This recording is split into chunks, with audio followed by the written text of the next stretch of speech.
Hello guys, welcome back to education IQ। I hope आप सब अच्छे होंगे। तो आज का जो हमारा द हिंदू एडिटोरियल आर्टिकल है वो है restoring the world trade organization crown jewel. तो सबसे पहले मैं आपको हेडिंग का मतलब बताता हूँ। रीस्टोर होता है मतलब दोबारा से किसी चीज़ की शुरुआत करने की कोशिश करना, किसी चीज़ को दोबारा से बिल्डअप करने की कोशिश करना, मतलब बनाने की कोशिश करना। तो किस चीज़ की ये बात हो रही है? वर्ल्ड ट्रेड ऑर्गेनाइजेशन को दोबारा से रीस्टोर करने की बात हो रही है। उसका जो क्रोन है, क्रोन का मतलब होता है जो ताज होता है ना, और जेवल का मतलब होता है जो ताज के अंदर में जो मोती होता है ना। जनरली अगर हम बोलेंगे तो उसका मतलब ये है, लेकिन इस हेडिंग का मतलब ये है कि रीस्टोर करने की कोशिश करना किसको? वर्ल्ड ट्रेड ऑर्गेनाइजेशन का जो ताज है, मतलब जो वो ऑर्गेनाइजेशन है उसको दोबारा से रीबिल्ड और दोबारा से रीस्टोर करने की कोशिश करना। तो ये इस हेडिंग का मतलब था। अब इसके अंदर में क्या लिखा हुआ है, एक एक लाइन को हम लोग हिंदी में पढ़ेंगे। कोई भी डिफ़िकल्ट वर्ड मीनिंग आएगा, कोई भी इंपॉर्टेंट टर्म आएगी, उसको मैं आपको साथ साथ में नोट करवाता चलूँगा। तो स्टार्टिंग से लेके लास्ट तक आपको वीडियो देखना है। आपको पता चल जाएगा वर्ल्ड ट्रेड ऑर्गेनाइजेशन में क्या चल रहा है, कैसे जो है वो ये बाकी देशों को इन्फ्लुएंस करती है, और कैसे जो है इसको कंट्रोल करने की कोशिश की जाती है कुछ स्ट्रॉन्ग कंट्रीज़ के द्वारा। तो पूरा हम लोग डिटेल में पढ़ेंगे। और वर्ल्ड ट्रेड ऑर्गेनाइजेशन कब बना था, कैसे इसकी शुरुआत हुई थी, क्या पर्पस था बनाने का, पूरा हम आपको इस वीडियो में बताएंगे। तो वीडियो के साथ लास्ट तक जुड़े रहना।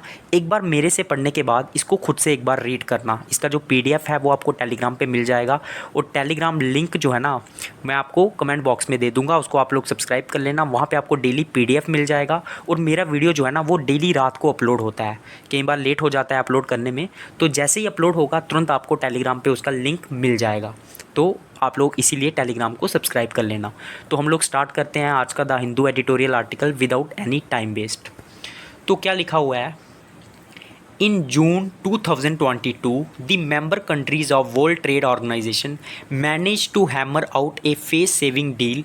India played a vital role. तो पहले मैं आपको वर्ल्ड ट्रेड ऑर्गेनाइजेशन के बारे में थोड़ा सा बताता हूँ। वर्ल्ड ट्रेड ऑर्गेनाइजेशन इसकी जो शुरुआत हुई थी वो हुई थी 1995 में। इसका पर्पस क्या था? ट्रेड को आसान करना, इजी करना। मतलब हर कंट्रीज़ के अंदर में जो है वो ट्रेड की जो फैसिलिटी है, जो एक कंट्री से दूसरी कंट्री में जो भी गुड्स जाता है, सामान जाता है, उसको फैसिलिटेट करना। फैसिलिटेट का मतलब होता है ईजी बनाना, उस प्रोसेस को आसान करना। तो इसका यही मतलब था और यही इसका पर्पस था। तो अभी क्या हुआ है, इसकी जो मेंबर कंट्रीज़ है उसके बारे में मैं आपको पहले बता देता हूँ। इसकी लगभग 164 मेंबर कंट्रीज़ हैं, इसकी जो मेंबर्स हैं। इसमें UN जो यूनाइटेड नेशन ऑर्गेनाइजेशन है उसके मेंबर्स हैं, यूरोपियन यूनियन के मेंबर्स हैं, और भी बहुत सारे जो हैं वो इसके मेंबर्स हैं। तो रिसेंटली क्या हुआ, अभी जून 2022 लास्ट ईयर में जो मेंबर कंट्रीज़ हैं वर्ल्ड ट्रेड ऑर्गेनाइजेशन के, मैनेज टू हैमर। हैमर का मतलब होता है किसी चीज़ को अचीव करने में, या किसी चीज़ को, हैमर का मतलब होता है मतलब मारना या कुछ चीज़ को पाना। तो वो मैनेज हुए एक फेस सेविंग डील करने में। फेस सेविंग का मतलब होता है जिससे आपकी जो है ना इज्जत ख़राब ना हो, मतलब आपकी प्रेस्टीज जो है, आपकी जो रिस्पेक्ट जो है वो बनी रहे। तो जितने भी मेंबर कंट्रीज थे उन्होंने एक फेस सेविंग डील की, जिसमें इंडिया ने एक वाइटल रोल प्ले किया। वाइटल का मतलब होता है एक इंपॉर्टेंट रोल प्ले करना at the Geneva ministerial conference. और ये कहाँ पे हुआ? जनेवा मिनिस्ट्रियल कॉन्फ्रेंस में ये डील हुई। Thereby keeping faith in trade multilateralism alive. और इससे क्या रखा उन्होंने? जो फेथ है, जो विश्वास है ट्रेड मल्टीलेटरलिज्म में। ट्रेड मल्टीलेटरलिज्म का मतलब यही होता है मल्टीपल कंट्रीज़ में ट्रेड होना और उसको फैसिलिटेट करना, मतलब उसको ईजी बनाना किसी तरीके से। तो ये जो मल्टीलेटरलिज्म ट्रेड था ना, इसको अलाइव रखा गया, जिंदा रखा गया इस डील के थ्रू। अब क्या है? An important point was restricting the WTO's dispute settlement system. अभी एक WTO वर्ल्ड ट्रेड ऑर्गेनाइजेशन की एक बॉडी है जिसका नाम है डिस्प्यूट सेटलमेंट सिस्टम। मतलब ये जो झगड़े होते हैं ना उनको सेटल करने का काम करती है। तो एक इम्पॉर्टेंट पार्ट ये था इस डील का, रिस्ट्रिक्टिंग दी WTO's dispute settlement system. Restructuring का मतलब होता है दोबारा से किसी चीज़ को बनाने की कोशिश करना। तो जो WTO की डिस्प्यूट सेटलमेंट बॉडी है ना, डिस्प्यूट का मतलब होता है झगड़ों को जो सुलझाती है, उसको दोबारा रिस्ट्रक्टिंग करने की बात हुई। इसका इंपॉर्टेंट पार्ट था ये, और उसको हम लोग WTO का क्रोन जेवल भी बोलते हैं। ठीक है, 2024 तक इसको दोबारा से रिस्ट्रक्टिंग करने की बात हुई इस डील में। Since 2019 the WTO's twice two tier DSS remains paralysed. Paralysed का मतलब होता है जो ख़राब है, जिसके ऊपर ज़्यादा बात नहीं हो रही है, जिसके ऊपर काम नहीं हो रहा है और जो अच्छे से काम नहीं कर रहा है। तो लगभग जो ये जो WTO का टू टायर DSS सिस्टम है ना, जो डिस्प्यूट सेटलमेंट्स बॉडी है, जो झगड़ों को ख़त्म करती है, वो पैरालाइज्ड है लगभग 2019 से, उसने कोई काम नहीं किया है। दी एपेलेट बॉडी, एपेलेटेट का मतलब क्या होता है, जो मेन बॉडी है, which is the second tyre of WTO's DSS, जो कि सेकेंड टायर है, मतलब दूसरा भाग है डिस्प्यूट सेटलमेंट बॉडी का। That hears appeals from WTO panels, जो अपील सुनती है, कोई भी अगर शिकायत होगी, अपील होगी, WTO जो पैनल्स हैं उनसे सुनती है। is non-functional because the United States single-handedly has blocked the appointment of its members। तो ये जो बॉडी है, जो मेन बॉडी है, एपेलेट बॉडी है, जो कि सेकंड टायर है डिस्प्यूट सेटलमेंट सिस्टम का, जो कि अपील सुनती है WTO पैनल से, कोई भी अगर शिकायत होगी, कोई भी डिस्प्यूट होगा, वो नॉन फंक्शनल है, मतलब वो फंक्शन परफॉर्म नहीं कर रही है, क्योंकि जो यूनाइटेड स्टेट्स है, जो US है ना, उसने सिंगल हैंडेडली उसको ब्लॉक करके रखा हुआ है। जो भी अपॉइंटमेंट होती थी उसकी मेंबर्स की, उसको ब्लॉक करके रखा हुआ है, मतलब जो डिस्प्यूट सेटलमेंट बॉडी थी ना, उसको ब्लॉक करके रखा हुआ है US ने। दी एपेलेटेड बॉडी, मतलब जो मेन बॉडी है, फ्रॉम द 1995 टू 2019, ये जो बॉडी थी ना 1995 से लेकर 2019 तक, has upheld the international rule of law by holding powerful countries such as US and European Union accountable for international law breaches. तो लगभग 1995 से 2019 तक इसने जो ये जो बॉडी थी, इसने अपहेल्ड किया। अपहेल्ड का मतलब होता है किसी चीज़ को बनाए रखना। तो जो इंटरनेशनल रूल ऑफ लॉ था ना, उसको इसने बनाए रखा by holding powerful countries such as US and European Union accountable for international law breaches. और इसने US और यूरोपियन यूनियन की जो कंट्रीज़ थी ना, उनको भी दोषी ठहराया लॉ ब्रीच करने का, मतलब कानून तोड़ने का, उसको भी इसने जो है वो कभी कभी जो है वो गुनहगार ठहराया। उसके बाद क्या है, how ever the appellate body has become a victim of its success. लेकिन जो ये एपेलेट बॉडी थी ना, डिस्प्यूट सेटलमेंट सिस्टम बॉडी थी, ये विक्टिम बन गई अपनी ही सक्सेस से। इसको प्रॉब्लम हो गई, मतलब इसने जो सक्सेस हासिल की ना, उससे बाकी कंट्रीज़ को प्रॉब्लम हो गई। अभी जो पावरफुल कंट्रीज़ हैं, जैसे US है, यूरोपियन यूनियन है, अगर इसके खिलाफ में आप बोलोगे कि ये लॉ ब्रीच कर रही है, कानून को तोड़ रही है, तो इससे प्रॉब्लम तो होगी US को। तो इसकी सक्सेस ही इसकी सबसे बड़ी प्रॉब्लम हो गई। इट्स वन टाइम सपोर्टर, इसका जो सपोर्टर था US, has become its most acerbic critic का मतलब होता है जो आपकी आलोचना करता है। तो इसका जो सबसे ज़्यादा सपोर्टर था US, वो इसका क्रिटिक बन गया। क्यों क्रिटिक बन गया? क्योंकि इसने US के ऊपर भी सवाल उठाए कि ये भी लॉ ब्रीच कर रही है। Now the clock is ticking, अभी टाइम जो है वो आगे बढ़ रहा है। And from the information publicly available, जो भी इंफॉर्मेशन हमें पब्लिकली अवेलेबल है, it looks unlikely that the DSS will be in the pink by 2024। In the pink मतलब होता है एक अच्छी सिचुएशन में होना। तो जो भी हमें इन्फॉर्मेशन अभी अवेलेबल है, उससे ऐसा बिल्कुल नहीं लग रहा है कि जो डिस्प्यूट सेटलमेंट सिस्टम बॉडी है ना, वो एक अच्छी पोजीशन में होगी 2024 तक। जो कि इस डील में ऐसा बोला गया है कि हम लोग डिस्प्यूट सेटलमेंट सिस्टम बॉडी को दोबारा से जो है वो रिस्टोर करेंगे। द प्रेसिडेंट प्रॉब्लम, प्रेसिडेंट का मतलब क्या होता है, जो पुरानी जो उदाहरण होते हैं ना, उनको दे के नए डिसीज़न लेना। मतलब सपोज़ करो कोर्ट में कोई डिसीज़न ले रहे हैं, तो अगर कोई पुराने केस में कोई डिसीज़न हुआ है, तो उसको देख के कोई डिसीज़न लेना, उसको बोलते हैं प्रेसिडेंट। मतलब प्रेसिडेंट का मतलब होता है पूर्व उदाहरण। द US री approaches the appellate body for judicial our reach and exceeding it's assigned institutional mandate. तो US जो है ना, वो री अप्रोच का मतलब होता है दोबारा से एपेलेट बॉडी के पास जाना, जो मेन बॉडी है, फॉर जुडिशियल अवर रीच का मतलब क्या होता है ना, कि कुछ मतलब किसी चीज़ में फेल हो जाना, किसी चीज़ में आपको नाकामी मिलना। तो US इसको री अप्रोच करती है, इसकी जो जुडिशियल अवर रीच है, and exceeding it's assigned institutional mandate, और अपना जो उसका जो मतलब जो असाइंड उसको जो कार्य दिया गया है, उसका जो मैंडेट है, मैंडेट का मतलब होता है जो डॉक्यूमेंट्स हैं, उस हिसाब से वो काम नहीं कर रही है। तो US ने इस तरीके से उसको अप्रोच किया, इस बॉडी को। Thus, it argues that till the time the appellate body's role is defined precisely, it cannot be resurrected। तो इसका मतलब ये है कि US ने ये बोला, US की मतलब जो appellate बॉडी है, जो डिस्प्यूट सेटलमेंट बॉडी है, उसको ये बोला कि आप लोग जो हैं वो जुडिशियल अवर रीच कर रहे हैं। अवर रीच का मतलब होता है कि जितना आपको मतलब कार्य दिया गया है, उससे ज़्यादा आप लोग जो है ना वो करने की कोशिश कर रहे हैं, अवर करने की कोशिश कर रहे हैं, जिसकी वजह से आप लोग नाकाम हो रहे हैं, अवर रीच हो रहे हैं। और क्या कर रहे हैं, वो एक्सीड कर रहे हैं, मतलब जितना उनको असाइन, जितना उनको मैंडेट दिया गया है कि आपको इस हिसाब से काम करना है, आप उससे ज़्यादा आगे बढ़ने की कोशिश कर रहे हैं। यूएस ने इस चीज़ के लिए अप्रोच किया डिस्प्यूट सेटलमेंट सिस्टम बॉडी को। इसका मतलब क्या हुआ, thus it argues that till the time the appellate body's role is defined precisely it cannot be restricted. तो इसका मतलब ये है कि उन्होंने एक तर्क दिया, एक आर्गूमेंट दिया, किसने, यूएस ने, कि जब तक ये जो अपलेट बॉडी है, ये जो डिस्प्यूट सेटलमेंट बॉडी है, जब तक इसका रोल जो है ना वो हमने डिफाइन नहीं किया प्रिसाइसली मतलब होता है एकदम टू द पॉइंट, जब तक हमें इसका रोल पता नहीं चलेगा, इसका रोल डिफाइन नहीं होगा, इट कैनॉट बी रिस्ट्रिक्टेड, मतलब ये दोबारा से हम लोग इसको नहीं बनाएंगे, दोबारा से हम लोग इसको काम में नहीं लाएंगे। One major problem that the US identified is that appellate body, contrary to the text of WTO's dispute settlement understanding, has been creating binding precedents through its decision।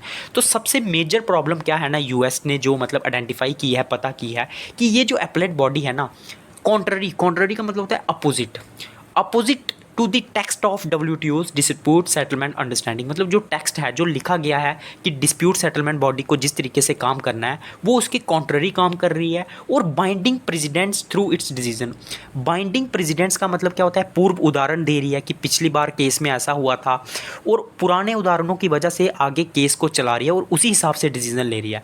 तो यूएस यही बोल रहा है कि ये क्या कर रही है, पुराने उदाहरणों को लेके एक बाइंडिंग प्रेसिडेंट्स जो है ना, वो बाइंडिंग मतलब डिसीजन हम पे थोप रही है अपने डिसीजन के थ्रू।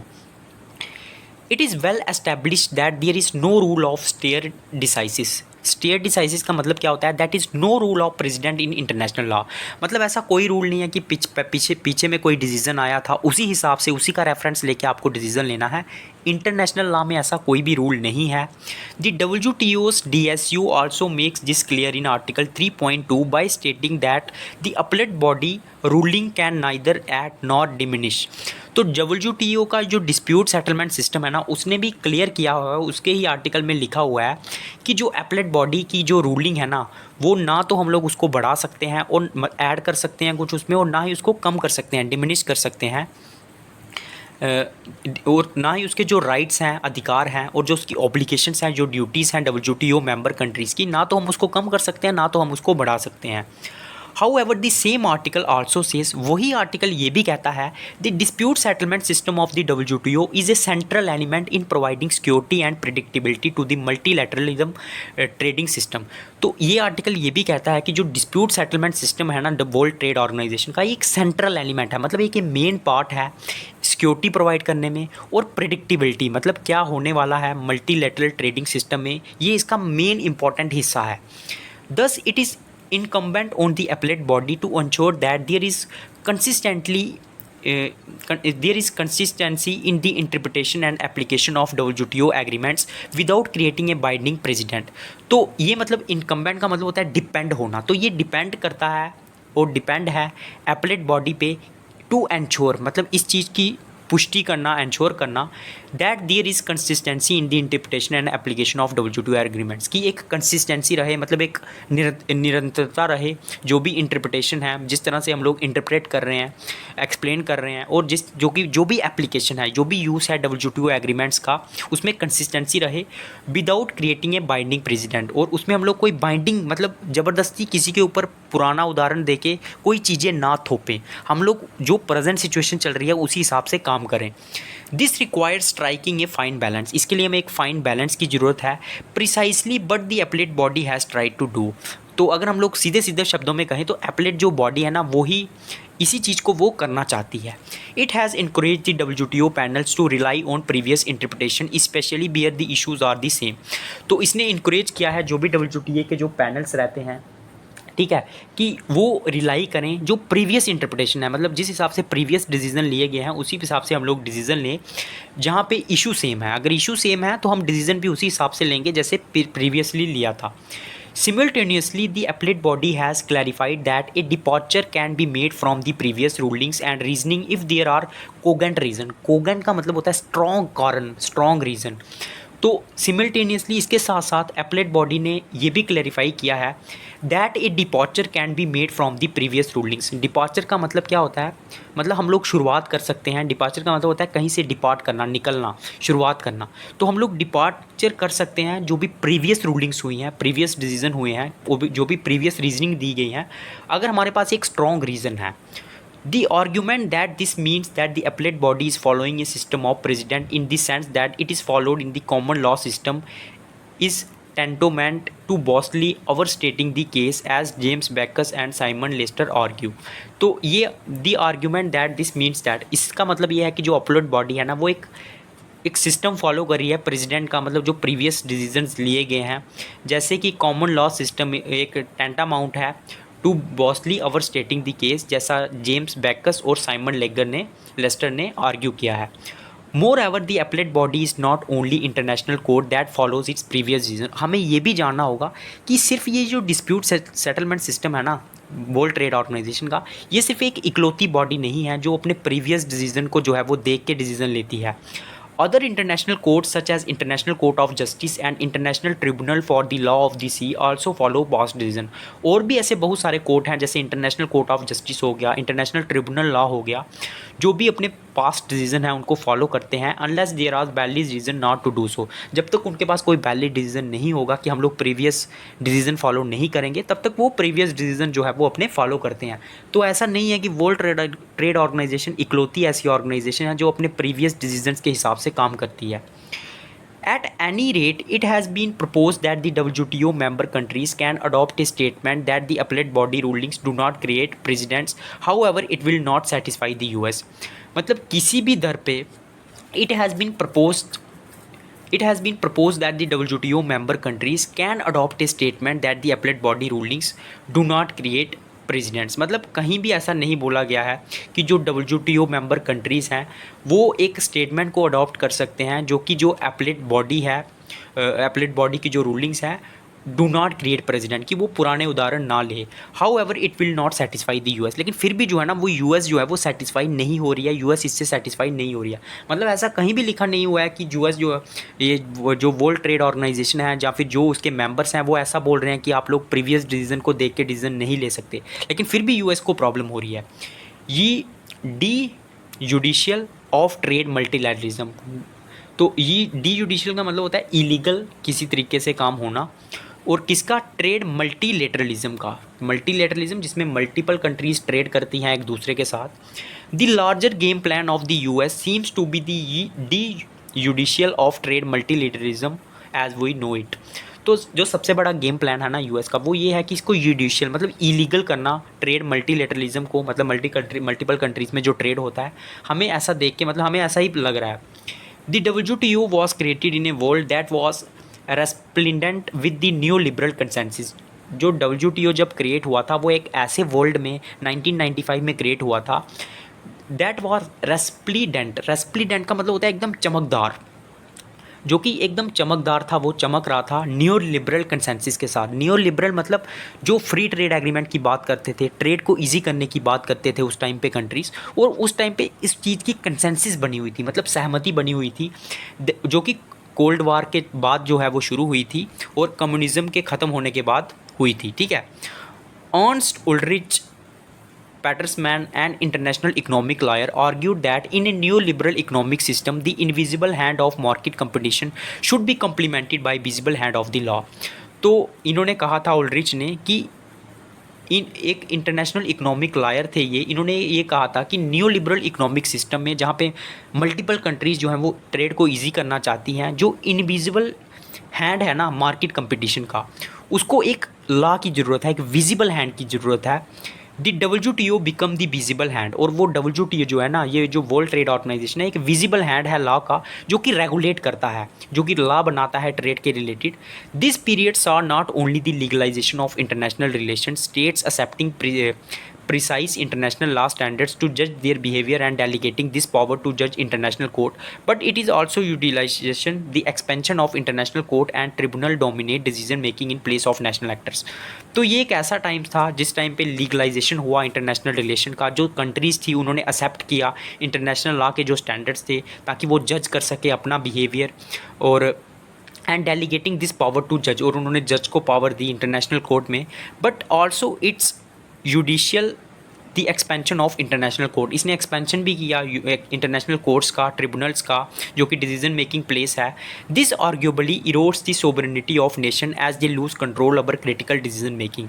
तो एस मतलब ये अपनी सोवरेनिटी जो है ना, जो इसकी इंडिपेंडेंट है, उसको लूज़ कर देगा, मतलब जो इंडिपेंडेंस है सॉरी नेशंस की, कंट्रीज़ की, उसको लूज़ कर देगा। जैसे ही ये लूज़ करेगा, अगर वो क्रिटिकल डिसीजन मतलब जो ये लेता है, अगर वो उस पावर को लूज़ कर देगा, तो जो सोवरेनिटी है ना नेशंस की, वो भी लूज़ हो जाएगी। De judicial as Daniel Abebe and Tom Ginsburg define it, it is reverse phenomena where countries weaken international court to take back decision making power. तो डी जुडिशियल का मतलब यही होता है कि कोर्ट को वीक करना और डिसीजन मेकिंग पावर को उसकी जो है ना वो वापस लेना। अब गिवन का मतलब होता है कंसीडर करना। Considering the emerging geo economic challenge posed by rising China, the US wants to exercise full power over its trade policies.